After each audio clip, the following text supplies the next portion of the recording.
Ton amour me transforme.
Le thème de voir qui est le chrétien et le monde, c'est un thème difficile parce que c'est des messages qu'on ne prêche pas souvent dans les églises, mais le Saint-Esprit nous a dit de parler de ces choses. Notre verset du mois, c'est 1 Jean 2, verset 15 à 17. N'aimez point le monde ni les choses qui sont dans le monde. Si quelqu'un aime le monde, l'amour du Père n'est point en lui. Car tout ce qui est dans le monde, la convoitise de la chair, convoitise des yeux et l'horreur de la vie ne vient pas du Père, mais vient du monde. Et le monde passe et sa convoitise aussi. Mais celui qui fait inventer les deux demeure éternellement. Nous devons comprendre qu'en tant que chrétiens, au-delà de tout ce que nous faisons, au-delà de la grâce de Dieu, Dieu pense que Dieu nous bénit et nous sommes reconnaissants, Seigneur, pour toutes ces choses. Nous devons comprendre que notre objectif principal, c'est le ciel. C'est d'être sauvé. Parce que l'apôtre Paul dit, si après toute cette vie, si après tous ces moments passés dans les églises, ou peut-être tout ce temps à jeûner, tout ce temps à prier, l'apôtre Paul dit que si toutes ces choses, c'est seulement pour la terre, alors nous sommes les plus malheureux de tous les hommes. Parce que c'est vrai qu'il y a de bonnes choses sur la terre, mais surtout que tout ce qui est sur la terre est éphémère, tout ce qui est sur la terre est passager, et la Bible dit que la terre passe et ça convoitise aussi. Donc l'objectif principal ou le but lorsqu'on devient chrétien, c'est un jour de se retrouver dans la présence de Jésus, de se retrouver avec les bien-aimés qui seront sauvés. C'est ça l'objectif du ciel, c'est ça l'objectif du chrétien. Si ce n'est pas ça, alors tout ce que nous faisons, c'est du temps perdu. Le thème de ce jour, c'est le chrétien et la politique. Le chrétien et la politique. En temps normal, où je dirais il y a quelques années, peut-être 15 ans, 20 ans en arrière, en principe, c'est même un thème qu'on ne devrait même pas prêcher, un thème qu'on ne prêche pas souvent dans les églises, parce que il y a quelques années, les choses sont claires pour le chrétien. En fait, le chrétien connaissait sa place, le chrétien savait qu'il devait avoir une certaine distance par rapport à certaines choses. Mais le monde a tellement changé, où le monde est tellement rentré dans l'église qu'aujourd'hui tout est confondu. On ne sait plus faire la différence entre le chrétien et le païen, et tout est complètement mélangé, et même ceux qui veulent servir Dieu honnêtement sont totalement perdus. C'est pour ça qu'ils sont obligés de voir la pensée de Dieu par rapport à ce thème, ce que Dieu pense du chrétien, ce que Dieu pense de la politique. Amen. Amen. Selon le dictionnaire de Larousse, la politique est l'ensemble des options prises collectivement et individuellement par les gouvernants d'un État dans quelques domaines que s'exerce leur autorité. Je vais le dire de manière très simple. Où on dit souvent que, en fait, faire de la politique, ou la politique, c'est la gestion de la chose publique. Que la politique, c'est gérer ce qui est commun, ce qui appartient à tout le monde. Lorsque c'est défini ainsi, ça paraît simple. Et le chrétien se dit que bon, si ce n'est que ça, il peut aussi. Mais, si on veut être honnête, on se rend compte que les plus grands problèmes dans les nations, ou les plus grandes divisions parmi les peuples, viennent de la politique. On ne peut pas reconnaître que c'est souvent à cause de la politique, peut-être après les élections, qu'il y a beaucoup de gens qui meurent. Donc, en réalité, dans tous les pays du monde, la politique est ce qui crée beaucoup plus de divisions, beaucoup plus de tensions, et ça peut amener des divisions même dans les familles. C'est pour ça qu'il est important que le chrétien connaisse la pensée de Dieu par rapport à toutes ces choses. Amen. Amen. Grandeur, les fondements bibliques de la politique. La Bible a des fondements ou a des piliers concernant la politique ou comment la politique doit se faire. Et il y a trois choses importantes dans la Bible. Le premier pilier ou le premier fondement, c'est que tout peuple a le dirigeant qu'il mérite. On va expliquer. Le second pilier est que toute autorité vient de Dieu. Et le troisième est que le chrétien est étranger sur terre. Maintenant, on va voir chaque pilier. La première chose, tout peuple a le dirigeant qu'il mérite. Dieu montre dans sa parole qu'en fait, il donne à une nation les dirigeants en fonction du peuple. Lisons Jérémie 27, versets 6 à 11. Jérémie 27, versets 6 à 11. Je lis la parole de Dieu. Maintenant, je livre tous ces pays entre les mains de Nebuchadnezzar, roi de Babylone, mon serviteur. Je lui donne aussi les animaux des champs pour qu'ils lui soient assujettis.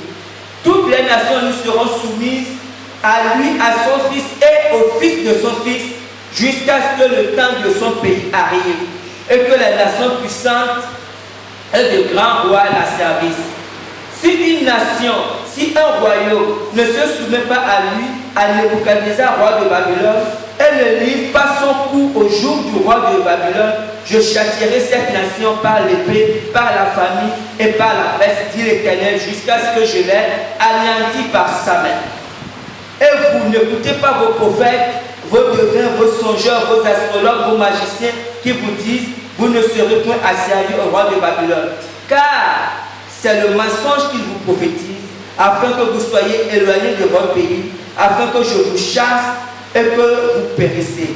Mais la nation qui pliera son cou sous le joug du roi de Babylone et que lui sera soumise, je la laisserai dans son pays, dit l'Éternel, pour qu'elle le cultive et qu'elle y demeure. Amen. Amen. En fait, qu'est-ce qui se passe ici?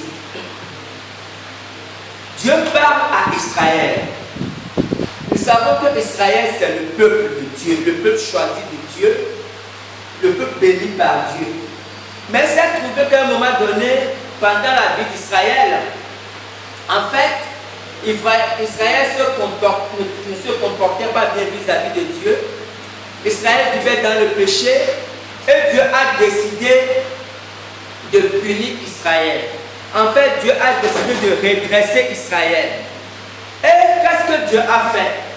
Dieu a choisi un homme.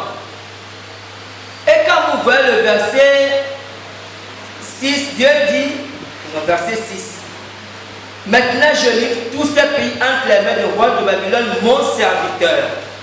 Dieu appelle Nebuchadnezzar mon serviteur. Dieu a choisi un roi. Et ce roi, c'était un roi païen. Comprenez? C'était un adorateur d'idoles. Ce n'était pas un roi chrétien. Il n'avait rien à voir avec Dieu. Mais Dieu l'a choisi et Dieu l'a établi comme roi des rois. Et ce roi, c'était un roi puissant. À cette époque, il gouvernait toute la terre. Et Dieu a dit, tous les autres rois lui seront assujettis. Et Dieu a dit, le roi qui ne lui sera pas assujetti sera détruit par ce roi Nebuchadnezzar. Parce que Dieu l'avait rendu très puissant. Et Dieu ne l'a pas seulement rendu puissant, et Dieu a dit aussi que non seulement lui, il va régner sur ces personnes-là, mais son fils aussi va régner sur ces personnes, et son arrière-fils va aussi régner sur ces personnes. Non seulement Dieu l'a établi roi, mais Dieu a aussi déterminé son temps. Dieu a dit pendant 3 générations, ce roi va régner. Il se reçoit de pourquoi Dieu fait ça? Dieu a choisi ce roi en fait pour corriger Jérusalem, pour corriger Israël. Comprenez? Parce que Israël, qui était censé être le roi ou qui était censé diriger le monde, se comportait mal vis-à-vis de Dieu. Et Dieu a choisi un roi païen pour gouverner non seulement Israël, mais pour gouverner toute la terre. Comprenez? Et Dieu a décidé aussi que ce roi va régner pendant 3 générations, jusqu'à ce que Dieu le change. Et vous comprenez par là qu'en fait, ce que Dieu fait, vous savez, dans le règne des hommes, quand les rois viennent, Dieu dit que c'est lui qui les choisit. Quel que soit ce qu'on peut penser. Et Dieu choisit souvent le roi en fonction du peuple. Souvent, les gens pensent que c'est le contraire. Ce n'est pas le roi qui est important. Ce qui est d'abord important, c'est le peuple. C'est le comportement du peuple. Comment le peuple se comporte.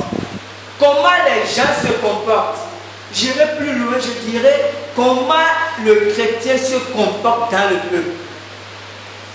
2 Chroniques 7, 14. Ça concerne les chrétiens. On va lire ce verset. C'est un verset très important pour les chrétiens. 2 Chroniques 7, 14.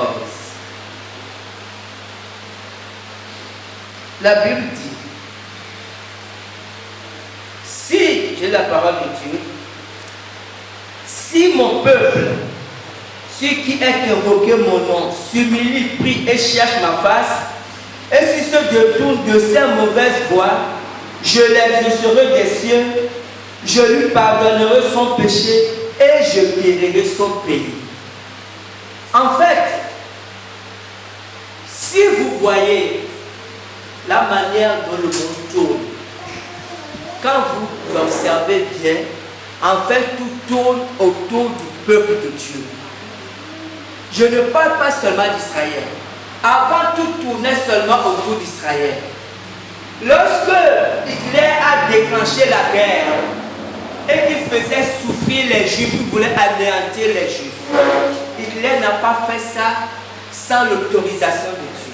Vous savez, à un moment donné, quand Jésus était sur la terre, et quand Jésus parlait aux Juifs, et quand les Juifs ne comprenaient pas Jésus, ils ne comprenaient pas ce que Jésus disait, Jésus a dit, Jérusalem, Jérusalem, qui tue les prophètes et qui lapide ceux qui te sont envoyés.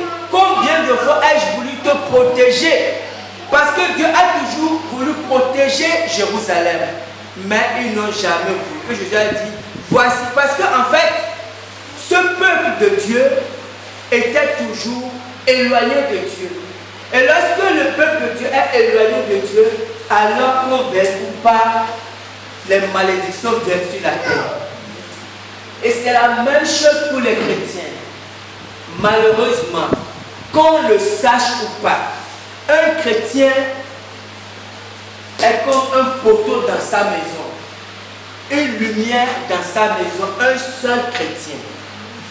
Quand je dis chrétien, je dis vraiment chrétien qui est attaché à Dieu et qui fait l'effort de marcher dans la volonté de Dieu. Un seul chrétien est une lumière.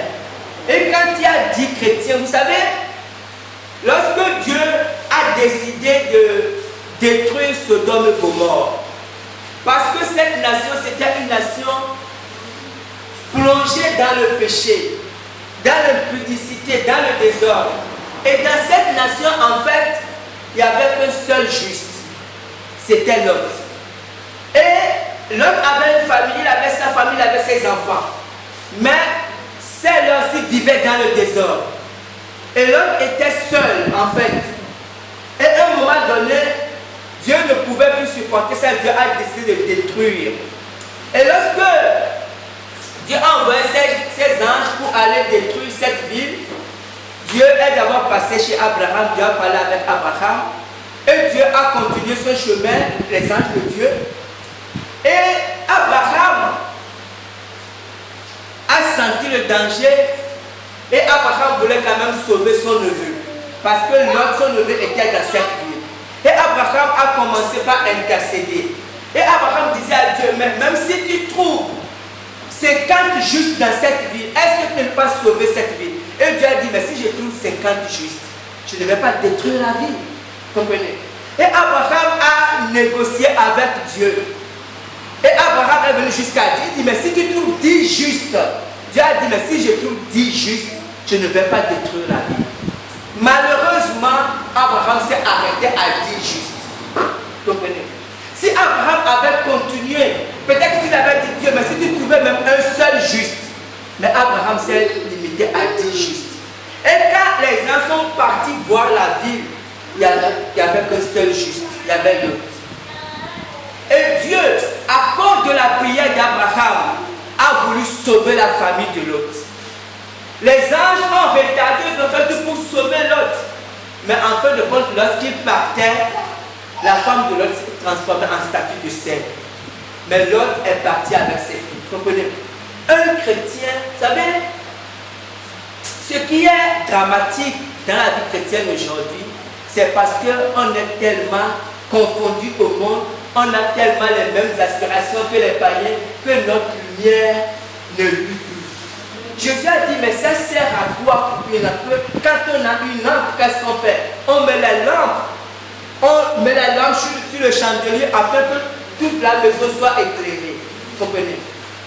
Et c'est malheureusement, c'est pour ça que le chrétien est tellement confondu avec le monde que le chrétien fait les choses comme le monde le fait.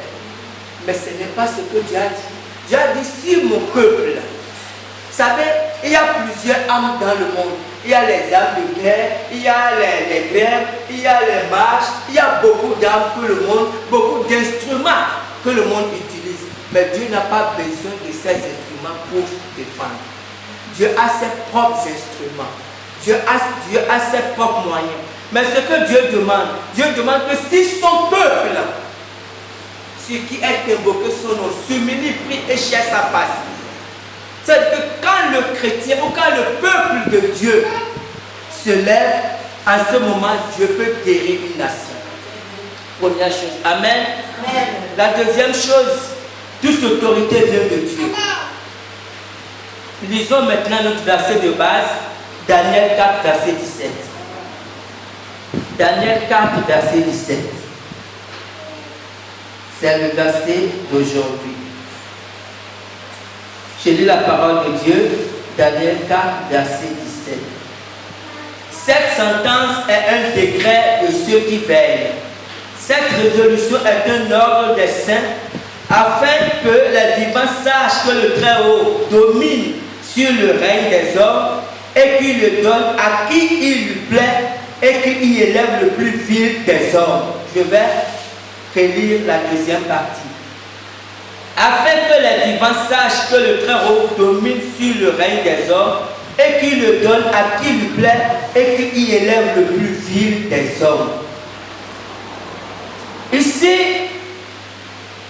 Dieu dit que c'est lui qui domine sur le règne des hommes. Et Dieu ne dit pas seulement ça. Dieu dit que s'il veut même, il peut confier une nation. Il peut confier un pays au plus vil dans cette nation. À l'homme le plus vil. Comprenez? Et quand on voit dans le dictionnaire, c'est quoi qu'on va voir ce que le dictionnaire dit? Vil signifie qui inspire le mépris, qui est sans dignité, sans courage ou sans loyauté.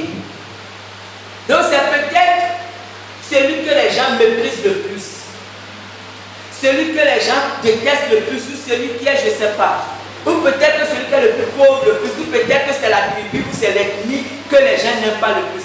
Dieu dit que s'il veut, il peut confier le pouvoir à l'homme le plus vil d'une nation. S'il le veut, vous comprenez? Vous savez, il est très important pour le chrétien de comprendre ça. Qu'au-delà de tout ce que les hommes peuvent faire, au-delà des partis politiques, au-delà des stratégies politiques, au-delà des régimes, toutes ces choses ne sont que des instruments que Dieu utilise à ses fins. Quel que soit ce qui se passe, qu'un roi soit désigné, par exemple, quand on est dans un régime comme avant, où c'était quoi, on disait quoi, c'était les dynasties. Qu'on soit dans ce régime, ou qu'on soit dans les régimes totalitaires, où il y a des gens, comme dans les pays en Asie, où les gens vivent jusqu'à leur mort, ou qu'on soit dans les vraies démocraties comme en Europe, où les élections, c'est celui qui est lui qui vient, ou qu'on soit en Afrique, où les élections sont truquées. Quelles que soient toutes ces choses, Dieu dit au-delà de toutes ces choses, c'est lui qui choisit les voies. Et c'est ce que Dieu dit aux chrétiens. Et c'est ce que les gens doivent savoir. C'est pour ça que Dieu choisit, Dieu peut choisir quelqu'un que tout le monde aime, comme Dieu peut faire quelqu'un que personne n'aime, que tout le monde déteste. Dieu dit qu'il fait comme il veut. Mais les seules choses qui peuvent peut-être changer, c'est la prière des chrétiens. C'est pour ça que le rôle du chrétien est fondamental.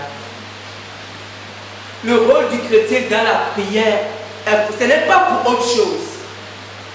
La seule chose que Dieu demande aux chrétiens, c'est de se comporter en tant que chrétien, et deux, c'est de prier. Tout le reste n'est que distraction. Tout le reste ne sont que des choses qui renforcent le pouvoir de Satan. Et la troisième chose, troisième pilier de la politique, c'est que le chrétien est étranger sur terre. Lisons 1 Pierre 2, versets 11 à 12. C'est que Pierre dit. 1 Pierre 2, versets 11 à 12.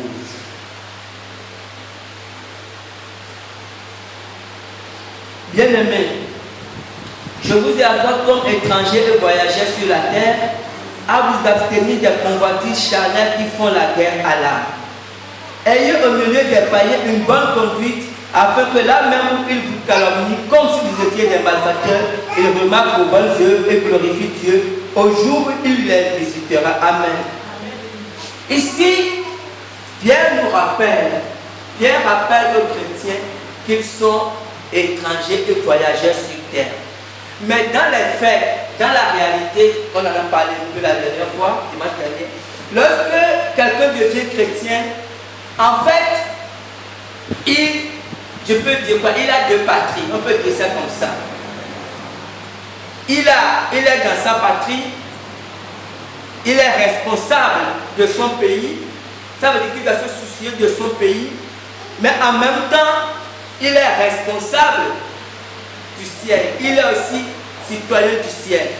Ça veut dire qu'il a des responsabilités pour chaque, en même temps, il a des responsabilités pour la terre, en même temps, il en a pour le ciel. D'abord pour la terre. Pour la terre, je remis 29 verset 7 qu'on avait lu la dernière fois, a dit, recherchez le bien de la ville où je vous ai mené en captivité, et priez l'Éternel en sa faveur, parce que votre bonheur dépend du ciel. La première chose, c'est que le chrétien, parce qu'il est dans un territoire, la Bible dit qu'il doit rechercher le bien de ce pays. Il doit rechercher le bien de cette ville. Il doit rechercher le bien de cette contrée, de ce village, de ce canton, je ne sais pas moi, de ce département. Il doit rechercher le bien. En faisant quoi? En priant pour ce territoire, en priant pour le village, en priant pour le département. Parce que la Bible dit, parce que son bonheur dépend de celui qui comprenait. Dieu, comme je dis, tu tournes toujours autour des enfants de Dieu. Dieu n'a pas dit pour que le pays soit béni. Dieu dit parce que ton bonheur dépend du ciel. Parce que si le pays est troublé, que tu sois chrétien ou pas, tu seras troublé. S'il y a la guerre dans le pays, que tu sois révérend ou pas, tu seras embêté. Donc Dieu dit, à cause de ton bonheur, à cause de ta tranquillité, alors prie pour cette nation, pour ce village, pour ce pays, pour cette contrée. Mais si tu ne pries pas, si tu fais autre chose, alors n'accuse pas Dieu. Et n'accuse pas non plus les gouvernants, parce que ce n'est pas de leur faute. C'est ce que Dieu dit. Et c'est ce que tu dois savoir. Parce que vous savez, que le païen accuse les gouvernants, on comprend. Mais le chrétien qui a la pensée ne peut pas accuser les gouvernants. Parce que le chrétien a l'autorité pour changer les choses. En fait, dans la conception de Dieu, quand les choses vont mal, c'est plutôt le chrétien que Dieu accuse. Dieu n'accuse jamais les gouvernants. Comprenez? Ça, c'est la première chose. La deuxième chose, disons 1 Pierre 2, versets 13 à 14, juste derrière. 1 Pierre 2, 13 à 14. Soyez soumis à cause du Seigneur à toute autorité établie parmi les hommes, soit au roi comme souverain, soit au gouverneur comme envoyé par lui pour punir les malfaiteurs et pour approuver les gens de bien. Amen. Pierre dit, soyez soumis à toutes les autorités. Dieu dit, soyez soumis au roi. Pourquoi Dieu dit, soyez soumis au roi? Parce que, vous savez, Dieu dit, soit au roi, soit au gouverneur. Parce que Dieu dit que c'est lui qui choisit le roi. Dieu dit que c'est toujours lui, aucun homme. Écoutez, aucune élection ne peut choisir le roi d'une nation. Comprenez? Quelles que soient les élections peuvent donner quelque chose, mais c'est toujours Dieu qui choisit un roi. Parce qu'en fait, une nation est toujours dirigée par des puissances. Il y a des puissances qui gouvernent la nation, des puissances spirituelles. Et ça dépend maintenant de ce que le chrétien fait. Il y a des princes des ténèbres. Tous les esprits qui sont dans une nation, ils veulent diriger les nations. Donc, ce n'est pas les élections qui font quelque chose. Tout se joue sur le plan spirituel. Tout se joue, tout ce que les gens font en réalité, en fait pour Dieu, ils sont un peu en train de s'amuser. Parce que celui qui sort, quel que soit ce qui se passe, celui qui est sur le trône, c'est toujours celui que Dieu a choisi. Pas forcément pour le bien du peuple. C'est là qu'on doit comprendre. Dieu a dit qu'il peut choisir le plus vil des hommes. Et Dieu reconnaît que c'est un homme vil. Mais Dieu a dit que lui peut le choisir. Ce n'est pas forcément pour le bien du peuple. Quand Dieu dit qu'il choisit, ce n'est pas dire que c'est forcément un bon roi, mais c'est en fonction du peuple. Comprenez? Donc, Dieu, c'est pour ça que Pierre dit, comprenez? Pierre dit, soyez soumis au roi. Ça ne veut pas dire que le roi est un bon roi ou que le roi fait de bonnes choses. Il a dit, mais à cause du Seigneur, comme c'est Dieu qui choisit les rois, alors soyez soumis au roi. Et soyez soumis aux autorités. Il dit parce qu'il n'y a pas d'autorité qui ne vient de Dieu. Comprenez bien. Et ça, Dieu le dit. J'ai dit tout ce que Dieu fait, c'est toujours d'abord pour son peuple. Il faut comprendre. Vous savez, lorsque Dieu a appelé Abraham, Dieu l'a amené dans un territoire, une terre fertile. Et Dieu a dit à Abraham que je vais te donner cette terre. Et je vais la donner à tes enfants après toi. Mais Dieu a dit seulement, ils ne peuvent pas posséder cette terre pour le moment. Pourquoi? Parce que Dieu dit, je veux détruire ces peuples, mais je ne peux pas le détruire maintenant. Vous savez, Dieu était Dieu. Mais il ne pouvait pas détruire ce peuple, parce qu'il dit, parce que le temps de ce peuple n'était pas encore arrivé. Comprenez bien. Dieu n'est pas comme un homme. Vous savez, un homme, quand il a le pouvoir, il fait comme il veut. Non, Dieu ne change pas les lois pour son plaisir. Dieu a dit, ce peuple, je vais les détruire dans 4 générations. Dieu a dit, parce qu'il faut que tes enfants soient d'abord esclaves dans un pays pendant 400 ans. Jusqu'à le temps que le temps de ce peuple arrive.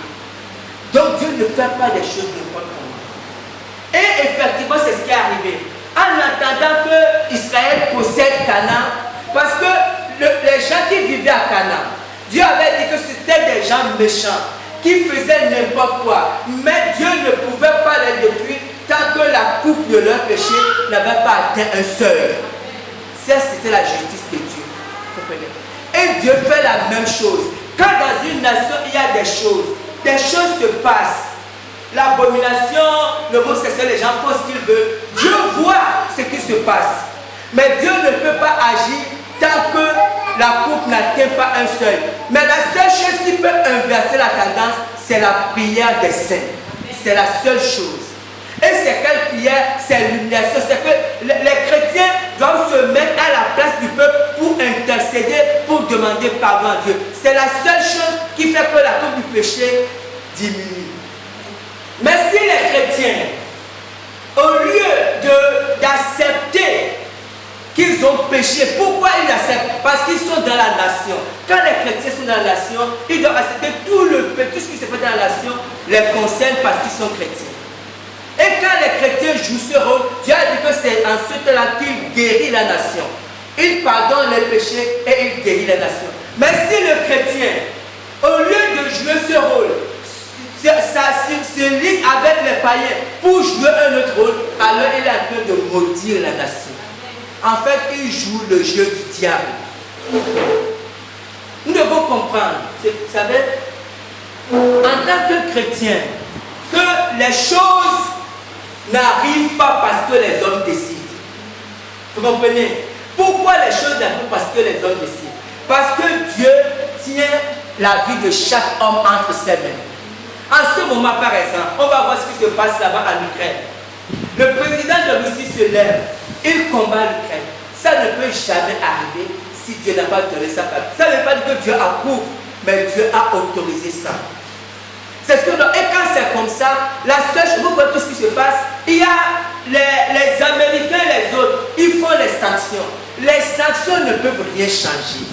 Vous savez, c'est d'abord spirituel. Les problèmes sont d'abord spirituels. La seule chose qui peut changer cette guerre, c'est la prière des saints. Parce que plus il y a des sanctions, plus les Russes se fâchent et plus la guerre continue. Ça ne peut rien changer. Et c'est ce que les chrétiens doivent comprendre. Lorsqu'il y a des problèmes dans une nation, les chrétiens doivent commencer à prier, à jeûner, à chercher la face de Dieu. C'est ça le rôle du chrétien. Jésus a dit, vous êtes le sel de la terre, vous êtes la lumière du monde. Mais c'est la lumière, mais si le sel perd sa saveur, alors il ne sert plus à rien. Donc le chrétien, vous savez, nous devons comprendre que c'est pour ça que le chrétien, lorsqu'on devient chrétien, lorsqu'on est sauvé, Dieu aurait pu nous enlever. Parce que quand un chrétien est sauvé, ce qui est important dans la vie du chrétien, c'est le ciel. Comprenez? Et quand un chrétien a l'assurance du salut, Dieu aurait pu l'enlever pour qu'il parte. Mais pourquoi Dieu garde le chrétien sur la terre? Ce n'est pas pour que le chrétien s'enrichisse, qu'il soit heureux, qu'il ait une bonne vie. Ce n'est pas que Dieu soit comme ça. Mais ce n'est pas l'objectif de Dieu.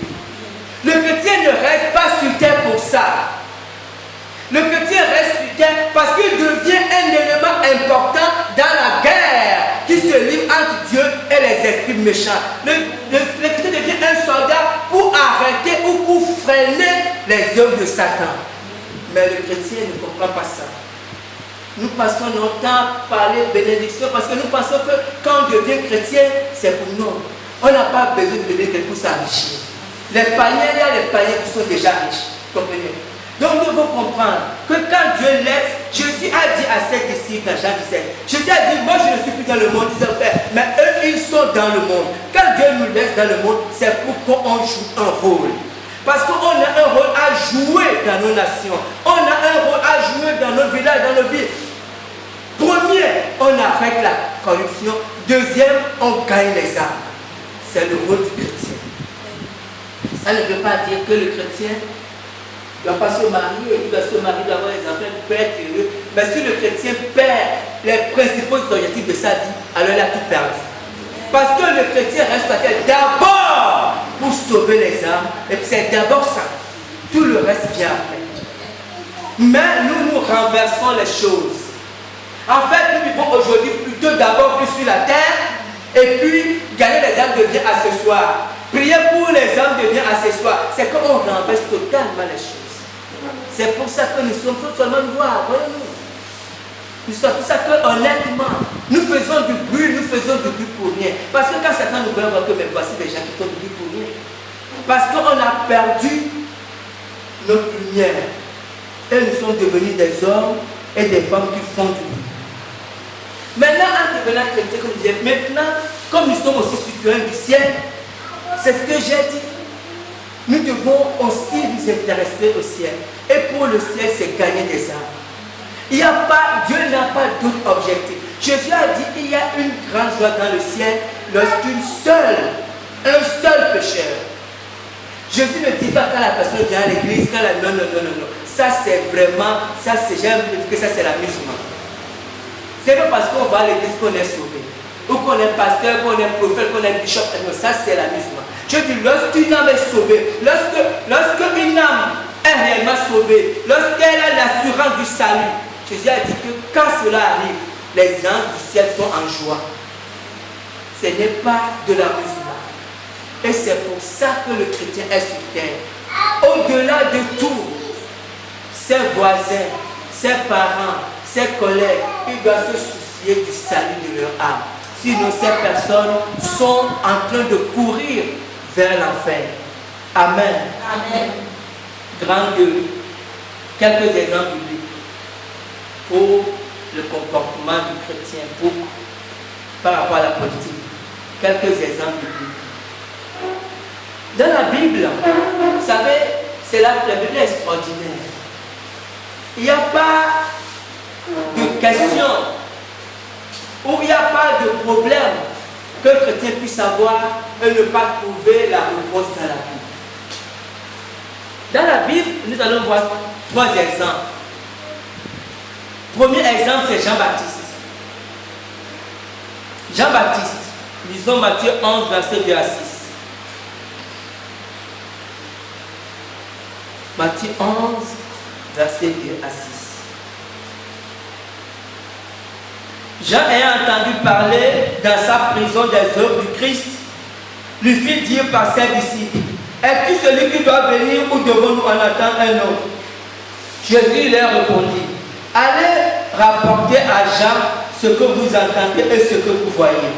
Les aveugles voient, les boiteux marchent, les lépreux sont purifiés, les sourds entendent, les morts ressuscitent et la bonne nouvelle est annoncée aux pauvres. Heureux celui pour qui je ne serai pas une occasion de chute. Amen. Qu'est-ce qui se passe ici avec Jean-Baptiste? Jean-Baptiste, tout le monde sait, et la Bible dit clairement qu'il a été conçu par le Saint-Esprit, il a précédé Jésus, Dieu lui avait confié une mission. Comprenez? Et la mission de Jean-Baptiste était d'annoncer la repentance. Et Jean-Baptiste a rempli sa mission. À un moment donné, Jean-Baptiste a croisé Jésus. Il ne connaissait pas Jésus, mais lui a dit que, quand l'Esprit lui a dit que ce que tu verras, le Saint-Esprit descend, c'est lui. Donc Jean-Baptiste, quand il a croisé Jésus, ils ont eu leur petite discussion et il a fini par baptiser Jésus. Et en fait, quand Jean-Baptiste baptisait Jésus, en fait, il avait rempli sa mission. C'était comme il passait le relais à Jésus. Mais il ne savait pas. À un moment donné, il s'est retrouvé en prison. On va voir tout à l'heure pourquoi il s'est retrouvé en prison. Et quand il s'est retrouvé en prison, il voulait s'assurer qu'il avait bien rempli sa mission. Comprenez? Parce que c'était ce qui était important. Il pouvait continuer à vivre sur la terre, il pouvait se marier, tout ça, c'était pas un problème, Dieu n'était pas contre. Mais ce qui était important, c'est que Jean-Baptiste ait rempli la mission pour laquelle il est venu sur terre. Et Jean-Baptiste avait bien rempli cette mission. Et quand il était en prison, il voulait s'en assurer et il a envoyé ses disciples vers Jésus. Parce que de sa prison, il apprenait tout ce qui se passait, tout ce que Jésus faisait. Et quand ils sont partis chez Jésus, ils sont partis poser la question à Jésus. Jésus a dit, allez dire à Jean-Baptiste ce que vous voyez. Comprenez? C'est bon pour dire à Jean-Baptiste, allez le rassurer. Comprenez? Allez le rassurer, il a bien rempli sa mission. Comprenez? Et c'est pour ça que Jésus a dit, allez dire à Jean-Baptiste ce que vous voyez, les aveugles voient. Parce que quand en apprenant ces paroles, il saura que là, il a bien rempli sa mission. Mais Jean-Baptiste, vous savez, la Bible nous dit qu'il était en prison. Mais pourquoi Jean-Baptiste était en prison? Vous savez, on ne saura jamais si c'était la volonté de Dieu que Jean-Baptiste aille en prison ou pas. Parce que la Bible ne dit rien dessus. Est-ce que c'était Dieu qui voulait qu'il se retrouve en prison? Ou est-ce qu'il s'est retrouvé en prison parce que lui-même, il a fait ce qu'il ne devait pas faire? Lisons Matthieu 14, verset 3 à 11. On va voir. Matthieu 14, verset 3 à 11. Car Hérode, on peut lire à partir du premier verset pour comprendre, pour une meilleure compréhension. En ce temps-là, Hérode le tétrarque, ayant entendu parler de Jésus, dit à ses disciples, c'est Jean-Baptiste. Il a ressuscité des morts et c'est pour cela qu'il se fait par lui des miracles. Car Hérode, qui avait fait arrêter Jean, l'avait lié et mis en prison à cause d'Hérodias, femme de Philippe, son frère. Parce que Jean lui disait, il n'était pas permis de l'avoir pour femme. Il voulait le faire mourir, mais il craignait la foule parce qu'elle regardait Jean comme un prophète. Or, lorsqu'on célébrait l'anniversaire de la naissance d'Hérode, la fille d'Hérodias dansa au milieu des convives et plut à Hérode, de sorte qu'il promit avec serment de lui donner ce qu'elle demanderait. À l'instigation de sa mère, elle dit, donne-moi ici sur un plat la tête de Jean-Baptiste. Le roi fut attristé, mais à cause de ses serments et des convives, il commanda qu'on la lui donnât. Et il envoya décapiter Jean dans sa prison. Sa tête fut apportée sur un plat et donnée à la jeune fille qui l'apporta à sa mère. Les disciples de Jean vinrent prendre son corps et l'ensevelir et ils allèrent l'annoncer à Jésus. Amen. Voilà ce qui est arrivé. Je venais de dire que Jean-Baptiste avait rempli sa mission par rapport à Dieu. Au moment où il a baptisé Jésus, en fait, il a passé le relais à Jésus. Mais après, Jean-Baptiste a été arrêté par Hérode, il a été jeté en prison. Pire encore, Jean-Baptiste a été décapité. Vous comprenez? On peut dire que, comme Jean-Baptiste avait rempli sa mission, à la limite, cela n'avait pas trop d'importance. Mais ici, la question qu'on peut se poser, est-ce que Dieu avait prévu que Jean-Baptiste se retrouve en prison? C'est la grande interrogation. Parce que, en fait, la mort de Jean-Baptiste en prison ou cette décapitation n'a rien apporté. Ni à l'évangile, ni à lui. Comprenez? Mais Jean-Baptiste s'est retrouvé en prison parce qu'il a dit au roi, à Hérode, qu'il ne peut pas. Hérode avait épousé sa belle-sœur. Parce que Jean-Baptiste lui reprochait, lui faisait se reprendre parce qu'il avait épousé sa belle-sœur. Et comme Jean-Baptiste lui reprochait ça, à la limite, le roi, ça l'embêtait un peu, vous comprenez? Mais dans le fond, même le fait que Jean-Baptiste lui ait reproché ça, ça n'a rien changé. Parce que Hérode n'a pas changé de comportement. En fait, le comportement de Jean n'a rien apporté, ni à lui, ni à Hérode, enfin à personne. Et la finalité, c'est que Jean-Baptiste a été décapité. Vous comprenez? Jean le dit un peu parce qu'il s'est occupé de ce qui ne le concernait pas. Jean-Baptiste avait reçu un mandat de Dieu. Le mandat, c'était de prêcher la repentance aux gens. C'était ce que Dieu lui avait demandé. Et il avait bien rempli cette mission. Vous comprenez? Ce qui arrive après, maintenant Hérode, que Hérode vive avec sa belle-sœur, donc ce n'était pas l'affaire de Jean. Mais Jean s'en est occupé, il a été arrêté, il a été emprisonné, il a été décapité. Vous comprenez? Donc, en tant que chrétien, en tant qu'homme de Dieu, femme de Dieu, nous devons faire très attention. Parce que, vous savez, quelquefois, nous disons que nous sommes persécutés et que nous avons des problèmes, alors que nous pouvons aller chercher les problèmes nous-mêmes. Nous pouvons chercher, c'est pour ça que Pierre a dit qu'il faut que nous ayons un bon comportement, afin que là même où il vous calomnie, il voit vos bonnes actions. Le chrétien, comme a dit Pierre dans 1 Pierre 5, verset 8, le chrétien doit être sobre dans ce qu'il fait. Un chrétien est quelqu'un qui est sobre, il doit bien étudier les choses, bien analyser avant de poser des actes. Même avant de parler, il doit faire très très attention. Amen. Amen. Voyons maintenant l'exemple de Jésus. Matthieu 2, verset 16.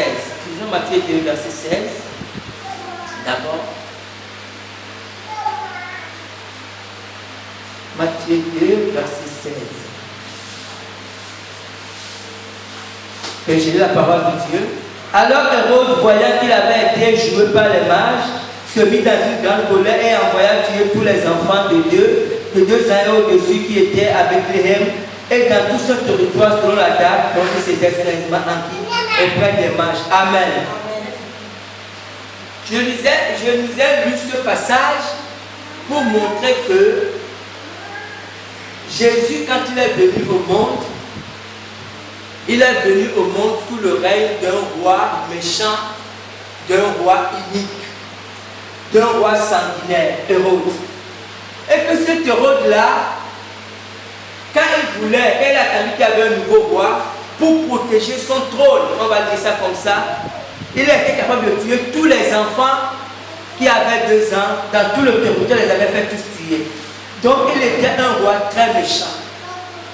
Mais lorsque Jésus était sur terre, à aucun moment, ou presque à aucun moment, Jésus ne s'était occupé des autorités. En fait, c'est un peu comme si ces autorités n'existaient pas.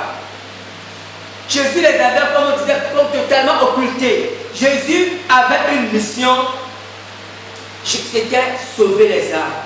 Vous savez, nous devons comprendre quelque chose. L'évangile peut être prêché sous n'importe quel régime. Que ce soit dans le régime démocratique, en fait, je pourrais même dire que c'est même dans ces régimes que l'évangile est moins prêché ou que les conversions ne sont pas authentiques. Dans la Chine, quand il y avait la grande persécution où on tuait les chrétiens, l'évangile était quand même prêché.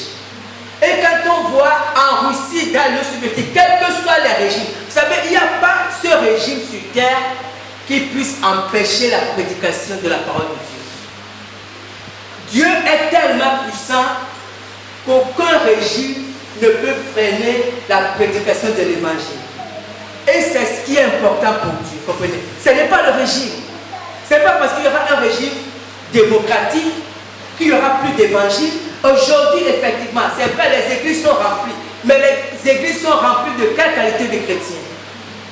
Vous savez, ce n'est pas le régime qui est important pour Dieu.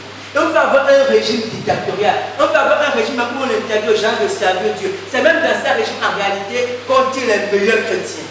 Parce que ceux qui se convertissent dans ce régime sont de véritables serviteurs de Dieu. Donc ce n'est pas le régime. Et Jésus était sous un régime, un mauvais régime, sous le règne des Romains. Mais Jésus ne s'est jamais intéressé à la politique. Jésus avait un mandat de Dieu. Son mandat, deux choses. Prêcher l'évangile, donner sa vie pour les hommes. C'était le mandat qu'il avait reçu de Dieu. Et Jésus s'est investi dans ce mandat. Quel que soit ce qui se passait, Jésus a été confronté à 2 reprises. Lisons 2 textes. Matthieu 17, versets 24 à 23.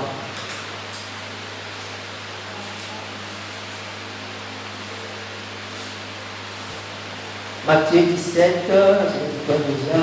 Matthieu 17, 24 à 27. Ok. J'ai lu la parole de Dieu. Lorsqu'ils arrivaient à Capernaum, ceux qui percevaient les 2 drachmes s'adressèrent à Pierre et lui dirent: votre mère ne paie-t-il pas les 2 drachmes? Oui, dit-il.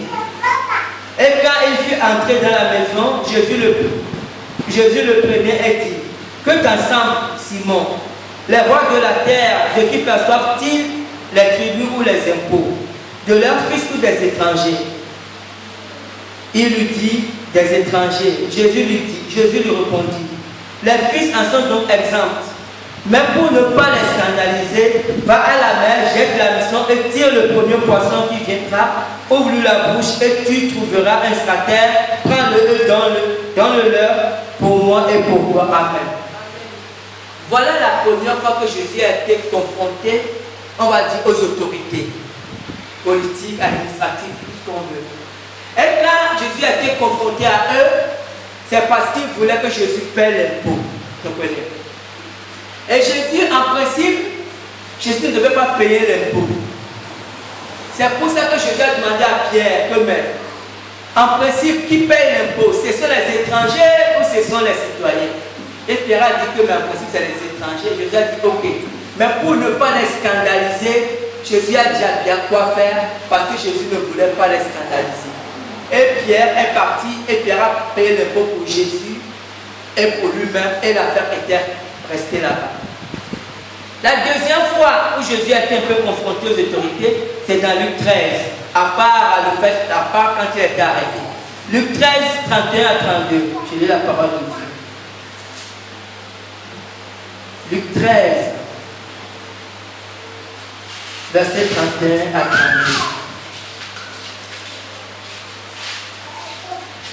Je lis la parole de Dieu. Ce même jour, quelques pharisiens vinrent lui dire à Jésus: va-t'en, pars d'ici, car Hérode veut te tuer. Il leur répondit: allez et dites à ce renard: voici, je chasse les démons et je fais des guérisons aujourd'hui et demain, et le 3e jour, j'aurai fini. Amen. Amen. Voici la deuxième fois que Jésus a parlé un peu des autorités. Parce que, et Jésus a dit, allez dire à ce renard. Pourquoi Jésus a dit allez dire à ce renard? Jésus voulait montrer aux pharisiens qu'il n'est pas pour Hérode. En fait, Jésus sait qui est Hérode. Jésus sait que c'est un renard. Jésus sait que c'est un roi méchant, un roi unique. Il a fait tuer Jean-Baptiste. Mais Jésus, ça s'arrête là. Jésus avait une mission et Jésus remplissait sa mission. Et c'est ce que Jésus avait fait en son temps.